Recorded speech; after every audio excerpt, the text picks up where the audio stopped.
amiga y hola amigo.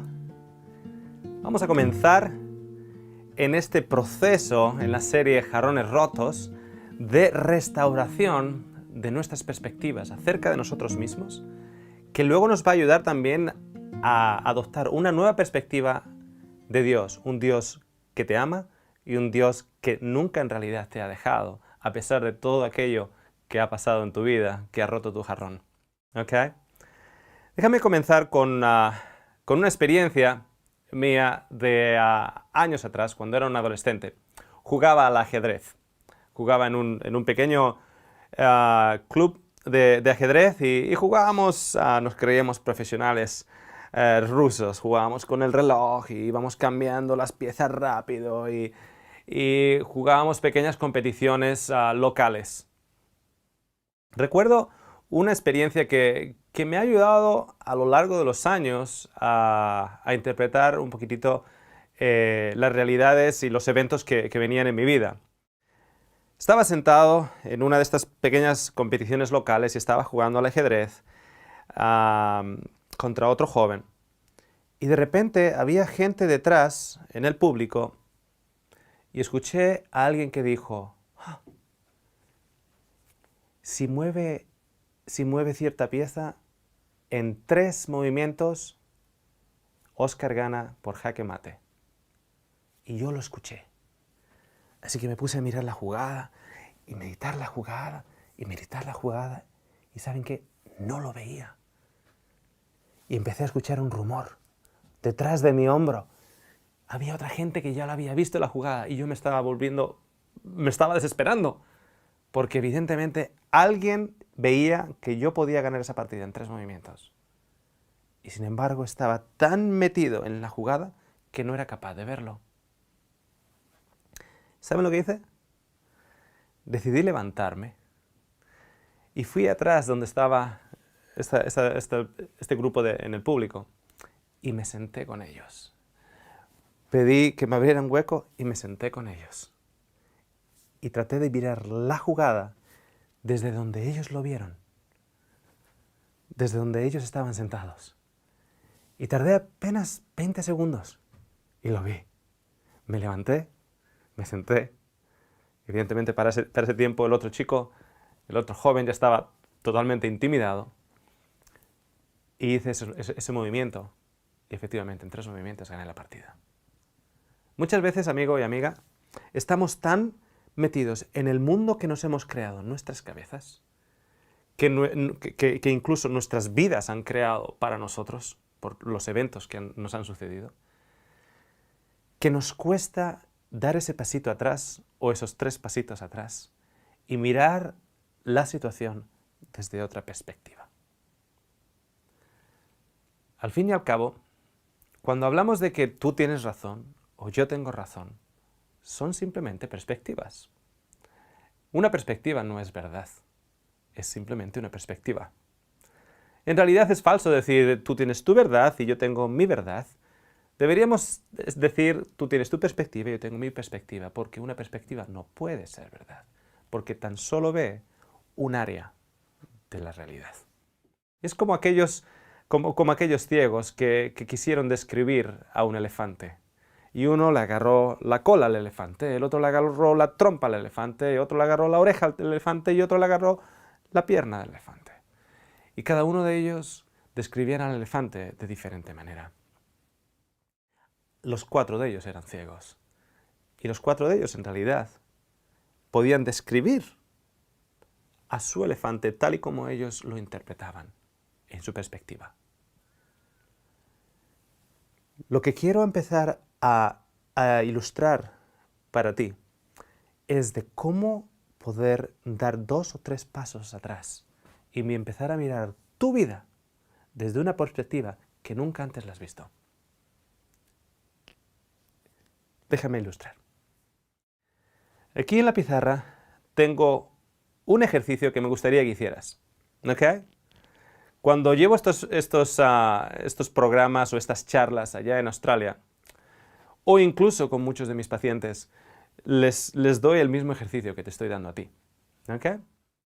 En esta tabla tú simplemente coges un papel, una libreta, y haces 4 columnas, haces 4 grupos. En un grupo pones la palabra positiva, negativa, persona y sentimiento.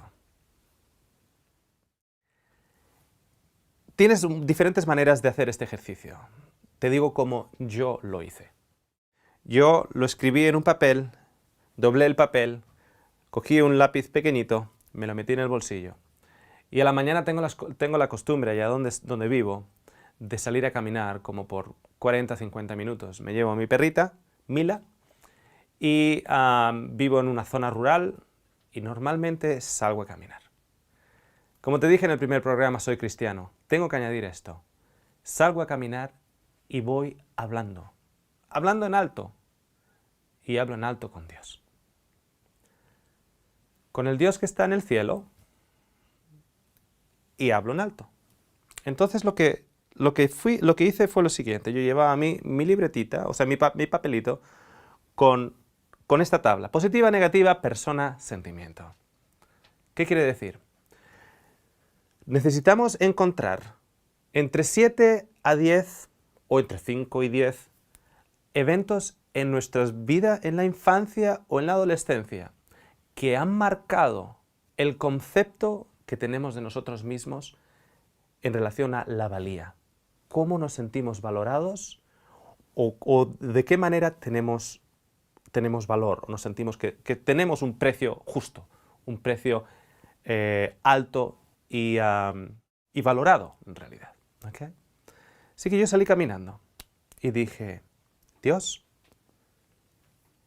quiero que inspires en mi mente y me traigas eventos en mi vida que en realidad han marcado de tal manera mi vida y quién soy de una manera sin yo darme cuenta negativa y han hecho que yo tenga un concepto de mí mismo de un valor bajo, de un valor que me da inseguridad y que me hace tomar decisiones basadas en el miedo, basadas en proteger mi imagen para que nadie más en este mundo se dé cuenta que yo me siento sin valor. Una experiencia que llegó a mi mente fue, y voy a poner aquí simplemente, voy a poner la palabra factura. Factura. ¿Por qué? Porque yo solo tengo que poner la palabra factura y ya sé qué experiencia es. Así como tú puedes tener una palabra que está cargada de imágenes del pasado. ¿Cuál es esa palabra factura? ¿Cuál es la imagen en esa palabra factura? En mi caso, entre 11 y 12 años, había sacado el certificado de mecanografía en esas máquinas de escribir Olivetis. Y una de las cosas para las cuales mi familia o mi padre necesitaba que yo tuviera el certificado de mecanografía era para hacer facturas a clientes. Él trabajaba como albañil, estaba comenzando con una empresa pequeña de albañilería y necesitaba hacer las facturas y los presupuestos. Entonces yo con 12 años tenía el papel de la factura, luego este papel carbón para hacer una copia y luego el otro papel por detrás y había que ponerlo en la máquina de escribir, etc. Y evidentemente no era como hoy en día, en el cual si haces un error simplemente en el ordenador o en la computadora lo borras. Por aquel entonces había que usar ese papel líquido y había que tapar el error, etc. Evidentemente cuando había muchos errores, pues no se veía bien profesional a la hora de entregar un presupuesto o una factura con un montón de errores, con un montón de blanqueados. Y recuerdo que mi padre ponía la mano así y me daba en la cabeza y me decía, tú eres tonto. Me decía, tú eres tonto. Esa fue la primera imagen que Dios me trajo a la cabeza. ¿Qué me da a mí valor? ¿Cómo yo interpreto lo que me da a mí mi valía? Cuando hago las cosas mal, no tengo valor. Cuando hago las cosas bien, tengo valor. Eso se llama meritocracia. Y es erróneo. Es falso. Estos programas lo van a demostrar y estos programas van a identificar te van a ayudar a ti a identificar de qué manera tú estás utilizando la meritocracia y cómo la meritocracia en realidad no está trabajando para ti, sino en contra tuya. ¿Okay? Otra cosita que... la persona que está ligada a esa experiencia, en mi caso, era mi padre. Y el sentimiento, evidentemente, pues que era tonto y que no valía. No valor. No valía, perdón. Valía. No tenía valía. Recuerdo otra experiencia. Aproximadamente en la misma edad. Estaba de vacaciones en casa de mis abuelos y mi primo mayor, tenía como 4 años mayor que yo, él tenía una escopeta de aire comprimido. Y recuerdo que tenía una caja llena de balines y metíamos los balines en la escopeta y teníamos una moneda puesta encima de un palito y lanzábamos a la moneda. Era el festival del pueblo y muchos hombres venían de vacaciones, hijos que regresaban de vuelta para ver a sus familias para las fiestas del pueblo. Sin nosotros darnos cuenta, ahí estábamos los dos jóvenes, yo un poquitito más pequeño que mi primo, tirando con la carabina, con la escopeta de aire comprimido.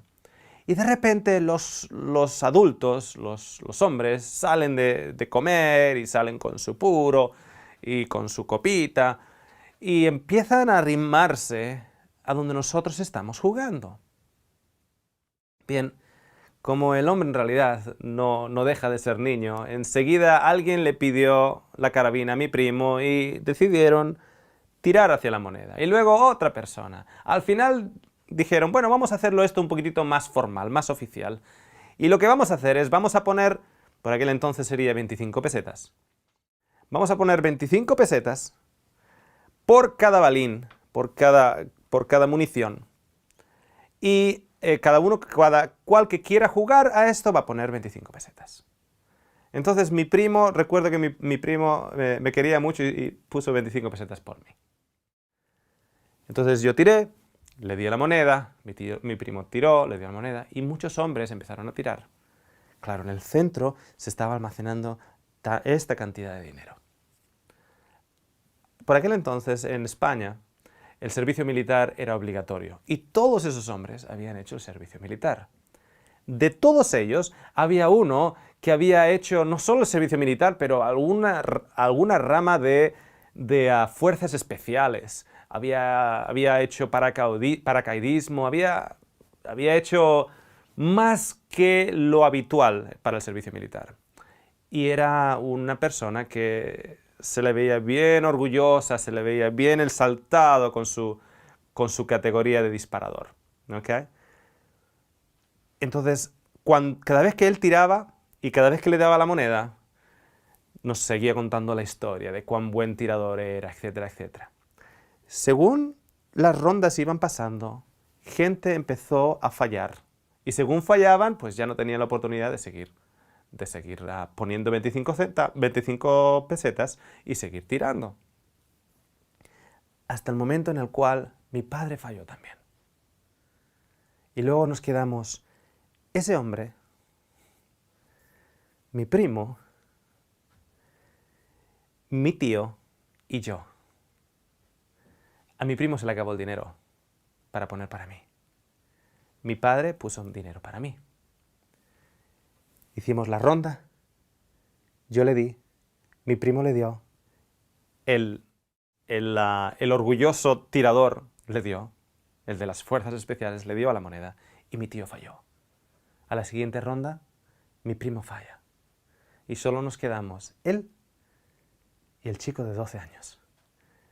De todos los hombres que estaban ahí, cuando mi padre se quedó sin monedas para poder poner para mí, había cantidad de hombres que estaban dispuestos a poner la moneda por mí. Porque no se podían imaginar ninguna cosa mejor que un chico de 12 años que le ganara al tirador especial de las Fuerzas Especiales Españolas. Cogí el rifle o la escopeta de aire comprimido, tiré y fallé. Llega él, coge la escopeta y falla. De repente, sin darme cuenta, ya hay otros 25 pesetas en la mesa para mí. Tiro y le doy a la moneda. Él coge, tira y falla.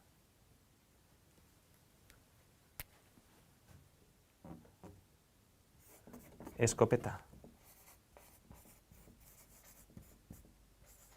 Positiva. La voy a poner. Pero ¿qué me está diciendo? Cuando yo le di esa moneda, recuerdo a mi padre alzarme lo alto y yo me sentí querido, me sentí valorado, me sentí el niño más afortunado del mundo porque he hecho algo bien. Y luego me doy cuenta, fue una experiencia positiva, Dios, una experiencia positiva. Pero esta experiencia positiva ha ayudado a tener una perspectiva incorrecta de dónde yo consigo mi valoración. Porque aquí me sentí yo valorado.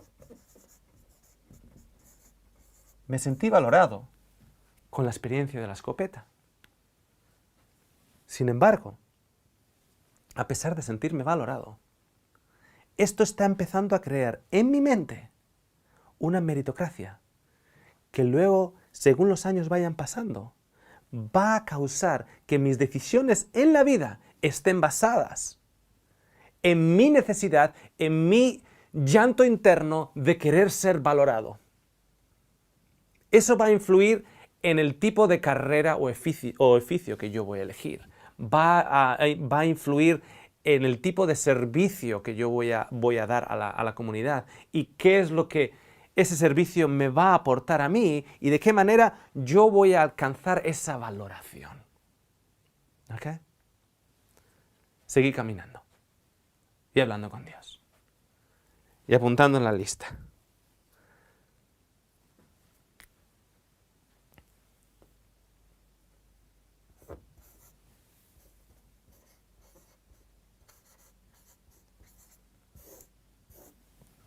La palabra divorcio. La persona, padre. El sentimiento, no valorado.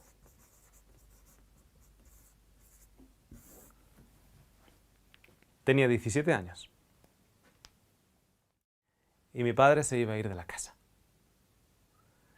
¿Saben que yo recuerdo en esos 17 años, a pesar de que yo no era cristiano, de estar pensando en mi corazón, Dios, por favor, no. Por favor, no. Que no se rompa mi familia. Con 17 años uno está pensando en chicas, está pensando, o por lo menos yo estaba pensando, en con qué chica casarme, o cómo quisiera yo que la chica fuera con la que me iba a casar, a qué me iba a dedicar en el futuro, dónde iba a vivir.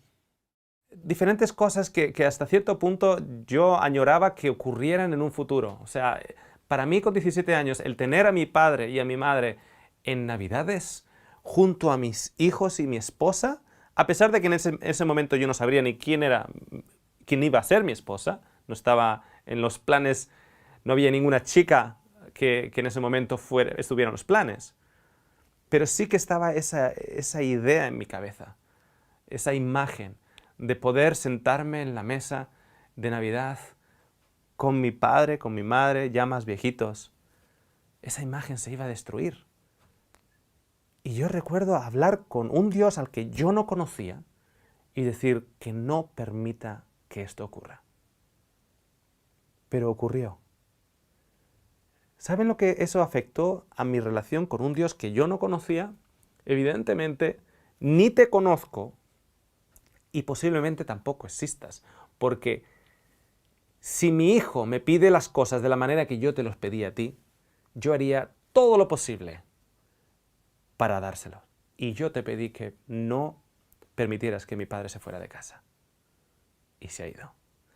Pero más allá de ello, en mi cabeza yo pensaba, si mi papá se va a ir con otra mujer porque no encuentra que mi madre tenga la suficiente valía para él, entre mi hermano, entre el valor de mi hermano y el valor que yo tengo, juntos vamos a tener más valor que esa otra mujer. ¡Seguro! Pero cuando él se fue, ¿cómo me deja a mí? Que no soy suficiente valorado, que no tengo valor. Un sentimiento de abandono, porque no soy lo suficientemente valioso para que él se quede. ¿Alguna vez has pasado por un divorcio? ¿Saben?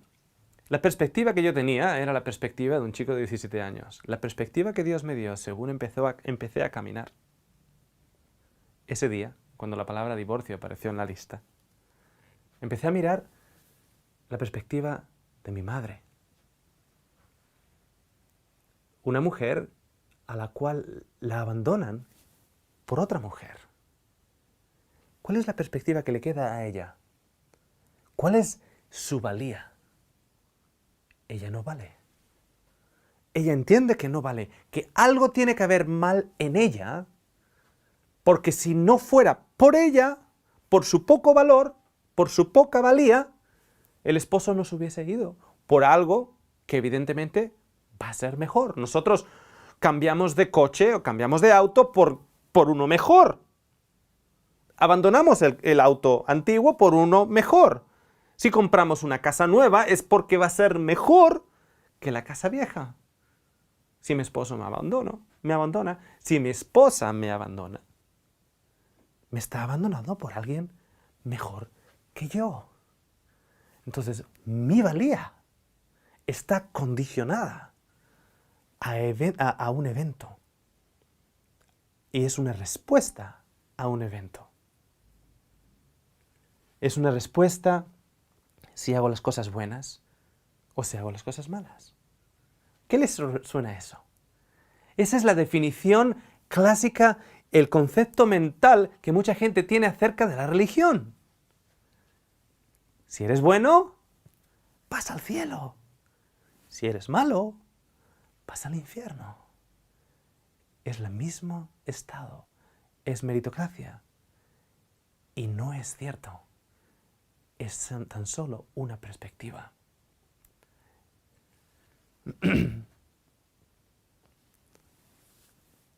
¿Qué te voy a animar en estos momentos? Te voy a animar a escribir esta lista en tu libretita, en tu papel. Aquellos de mis clientes que han empezado el primer paso, tan solo de escribir la lista, tan solo por escribir la lista, se han dado cuenta de muchas cosas acerca de ellos, porque piensan de la manera en la que piensan, porque actúan de la manera en la que actúan. Se han dado cuenta de muchos de sus miedos. Y se han dado cuenta que muchas veces toman decisiones y hacen decisiones basadas en miedos. O en otras palabras, para protegerse. Para que nada malo ocurra. Te invito a que hagas esta lista.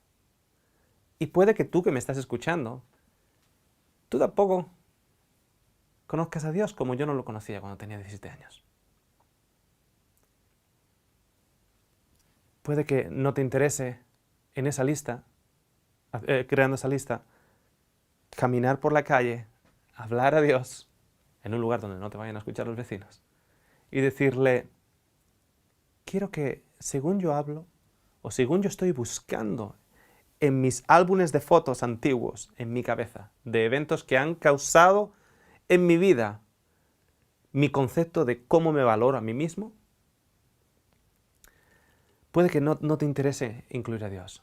Te voy a decir ya desde ahora, esas imágenes que te van a llegar, te las va a poner Dios. aunque tú no creas en Él, te las va a poner Dios. ¿Sabes por qué? Porque Él quiere restaurar tu jarrón roto. Así que te animo, de aquí hasta que veas la siguiente presentación, de empezar a escribir la lista. Entre 5 y 10 eventos. Muchos de ustedes, a partir del cuarto, se van a dar cuenta de dónde vienen muchos de los problemas en su perspectiva. Así que te animo y hasta la próxima, porque esto no ha hecho más que empezar.